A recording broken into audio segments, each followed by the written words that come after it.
This week on Growing, Eating, and Educating, NanBop Farm Director Andrea Bushre shows us how to harvest kale, a member of the cruciferous vegetable family. Let's take a look. Hey guys, welcome back to Growing, Eating, and Educating. I'm your farm director, Andrea Bushre, and today we are in our brassica patch. So we have all of our kale, our cabbage, our broccoli, cauliflower, all of that stuff in this bed. And so today I wanted to teach you a little bit about how to harvest kale. Kale is a lot like most picking greens, so you'll be able to know how to harvest a lot of your different picking greens. So let's get into it. Looking at this plant, we first want to talk about the structure of it. So we're noticing that it grows from the inside out. So all of your new growth is in the center of this plant. So when you're harvesting it, you want to harvest the older growth. So that's going to be the stuff on the very outside or the very bottom of the stem. And so another rule of thumb is to make sure that you're not harvesting more than 30 or 40% of the plant. Otherwise, you're going to put it into shock and it's just not going to recover as well.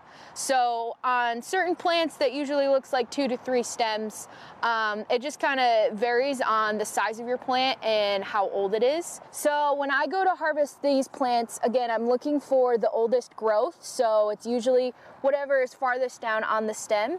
And I'm using my pointer finger and my thumb usually to do this. And so they kind of work opposite of each other. So when I'm going to snap my leaf, I'm pushing my pointer finger up and my thumb down. So I have the opposite action happening.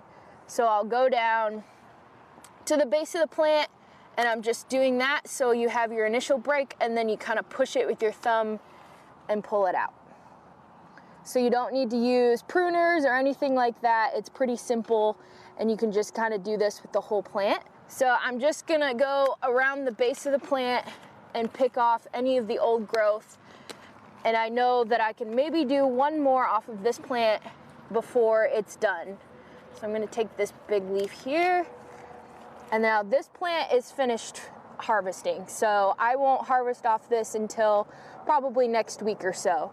It depends again on the outside conditions of how fast your plant grows. But a general rule of thumb is you're harvesting this about once or twice a week. Once you're done harvesting your kale, just bring it inside, rinse it in cold water, and then store it in your fridge for 3 to 4 days. This technique is something that you can use on all picking greens. So kale, collards, Swiss chard, things like that. You can use it on those and it's really simple. So check back for more at NanBop Farm for how to harvest other things. If you'd like to follow Farm Director Andrea Bushre and the locally owned and operated NanBop Farm, they have a Facebook page and Instagram at NanBop Farm. NanBop posts frequently all about events and what's growing on the farm. If you'd like to reach out to them with any questions about the farm, their email is info@nanbopfarm.com.